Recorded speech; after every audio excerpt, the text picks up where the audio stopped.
இன்றைய தினம் கல்லெளிய முஸ்லிம் மகளிர் அரபிக் கல்லூரியினுடைய சொத்துக்கள் வக்ஃப் சொத்துக்களாக பராமரிக்கப்பட வேண்டுமா, அது முஸ்லிம் கல்ச்சரல் டிபார்ட்மெண்ட் கீழே வக்ஃப் போர்டு கீழே வர வேண்டுமா என்ற தொடர்பான முக்கியமான ஒரு கட்டளையை தீர்ப்பை வக்ஃப் சபை இன்று வழங்கியிருக்கின்றது. உங்களுக்கு தெரியும், கடந்த சில வருடங்களாக இதனுடைய வக்ஃப் தன்மை, அதே போன்று இதில் உள்ள நம்பிக்கை பொறுப்பாளர் சம்பந்தப்பட்ட நிர்வாகம் சம்பந்தப்பட்ட பல பிரச்சனைகள் எமது சமூகத்தில் மத்தியில் இது ஒரு 6 தசாப்த காலங்களாக பொதுமக்கள் அதே போன்று நலன் விரும்பிகளது வக்ஃப் பண்ணப்பட்ட சொத்துக்களினாலான ஒரு முஸ்லிம் சமூகத்துக்கான ஒரு கலாசாலையாக இருந்த நேரம் சில தனிநபர்கள் அதனது நிர்வாகத்தினை கையகப்படுத்திக் கொண்டு இவற்றை வக்ஃப் தன்மையிலிருந்து நீக்குவதற்கான ஒரு தனியார் பாடசாலையாக, அதே போன்று இங்கு கல்வி பயிலுகின்ற மாணவிகளது பரீட்சை திணைக்களத்தினூடாக A-level O-level செய்வதற்கான, அதே போன்று இங்கு கல்வி ஊட்டுகின்ற ஆசிரியர்களுக்கு கிடைக்கக்கூடிய பல நன்மைகளை விலக்கி இது தனியார் பாடசாலையாக நடத்தக்கூடிய வகையில் பல செயற்பாடுகளை முன்னெடுத்திருந்தார்கள். அந்த பின்னணியில் இந்த பாடசாலையின் முன்னாள் அதிபர்கள், ஆசிரியர்கள், அதே போன்று பழைய மாணவியர்கள், அதே போன்று பெற்றோர்கள், சமூகத்தை சேர்ந்த பல நபர்கள், செயற்பாட்டாளர்கள் முன்வந்து இதை ஒரு வக்ஃப் சொத்தை பாதுகாக்க வேண்டும் என்ற அடிப்படையில், வக்ஃப் நிர்வாகத்தை சீர்மையாக செய்ய வேண்டும் என்ற அடிப்படையில் ஒரு வழக்கை பல இடங்களில் கொடுத்திருந்தார்கள். அந்த வகையில் இன்று மிக முக்கியமான ஒரு தீர்வு.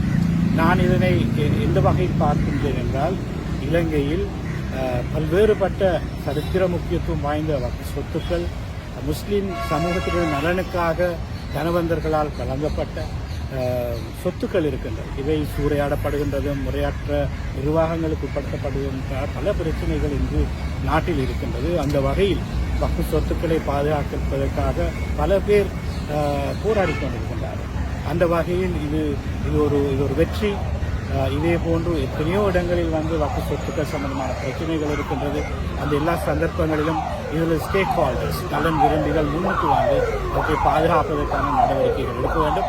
அந்த வகையில் கல்லெளிய மகளிர் அரபிக் கல்லூரியினது சகல சொத்துக்கள் வக்ஃப் சொத்துக்கள் என்ற வகையில் அவை பதிவு செய்யப்பட வேண்டும் என்றும், அது வக்ஃப் சொத்துக்கள் அல்ல என்கின்ற எந்த ஒரு வாதத்தினையும் வக்ஃப் சபை ஏற்றுக்கொள்ளாத என்ற விடயத்தையும் இன்றைய தீர்ப்பினூடாக நாம் சந்தோஷமாக கூறிக்கொள்ளக்கூடியதாக இருக்கின்றது. அந்த வகையில் அடுத்து வருகின்ற நாட்களில் இது முறையாக முஸ்லிம் கல்ச்சரல் டிபார்ட்மெண்ட் ஊடாக வக்ஃப் சபையிலூடாக பரிபாலிக்கக்கூடிய வகையில் இது ஒரு வக்ஃப் சட்டாக பதிவு செய்யப்படும் இன்ஷா அல்லாஹ்.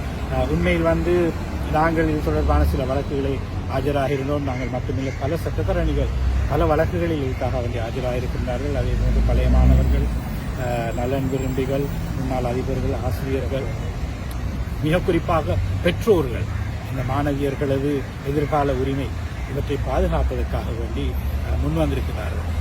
ஒரு சில சந்தர்ப்பங்களில் இவற்றுக்கான ஆவணங்கள் கூட மறைக்கப்பட்டிருந்தது. எந்த அளவுக்கு என்று சொன்னால், தகவல் அறியும் ஆணைக்குழுவுக்கு சென்று அந்த ஆவணங்களை பெற்றுக்கொண்டு இருக்கின்ற செயற்பாட்டாளர்கள் அவற்றை எடுத்து முன்வைத்ததின் ஊடாகத்தான் இவ்வாறான ஒரு தீர்ப்பை பெற்றுக்கொள்ளக்கூடியதாக இருந்தது. ஸோ வக்ஃப் சொத்துக்கள் என்று வருகின்ற போது இலங்கை முஸ்லிம்களாகிய நாங்கள் அதனை பாதுகாப்பதற்காக பின்னிக்கக்கூடாது. சில சந்தர்ப்பங்களில் அதனை நிர்வாகம் பண்ணுகின்றவர்கள் பணபலம் வாய்ந்தவர்களாக இருப்பார்கள், ஆவணங்கள் இருக்காது, அதே போன்று வழக்கு செலவுகள் அதிகமானதாக இருக்கும்.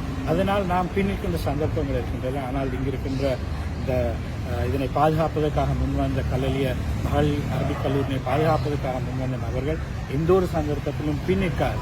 தொடர்ச்சியான ஒரு போராட்டத்தின் ஊடாக, சட்ட போராட்டத்தின் ஊடாக, அதே போன்று அவர்களுக்கு எதிராக வருகின்ற எத்தனையோ பிரச்சனைகளையும் முகம் கொடுத்துக் கொண்டு நாடு பூராகவும் இருக்கின்ற பழைய மாணவியர்கள் ஒன்று சேர்ந்து இதனை பாதுகாப்பதற்காக முன்னெடுத்த விடயத்தில் தான் இந்த வெற்றி கிடைத்திருக்கின்றது. அதிலும் குறிப்பாக இதே கலாசாலையின் முன்னாள் இதே கலாசாலையின் செயலாளர் அவர்கள் எங்களுடைய முஸ்லி அவர்கள் கலைஞராக வந்திருக்கிறார்கள். இவர்கள் உள்ளுக்கு இருந்து இதில் நடக்கிற முறைகேடுகள், சீர்கேடுகள், இந்த சொத்துக்கள் வெவ்வேறு வகையாக கையகப்படுத்தப்பட்டமை, அதே போன்று இங்கிருக்கின்ற பொருளாதார ரீதியான விடயங்களில் வந்து தனிநபர்கள் அவற்றை சூறையாடியவை தொடர்பான விவரங்களை அவர்கள் முன்வழங்கி அவற்றுக்கு எதிராக எடுத்த நடவடிக்கைகளை பாராட்ட வேண்டும். இந்த வகையில் இந்த வக்ஃப் சபையினுடைய வழக்கு இன்று முடிவுக்கு வந்திருக்கின்றது. இதேபோன்று வேறு வேறு வழக்குகளும் இதனை பாதுகாப்பதற்காக முன்னெடுக்கப்பட்ட வழக்குகளும் இருக்கின்றன. அந்த வழக்குகளும் வெற்றி பெற நான் வல்ல இறைவனை எல்லோரும் சார்பாக வேண்டிக் கொள்கிறேன்.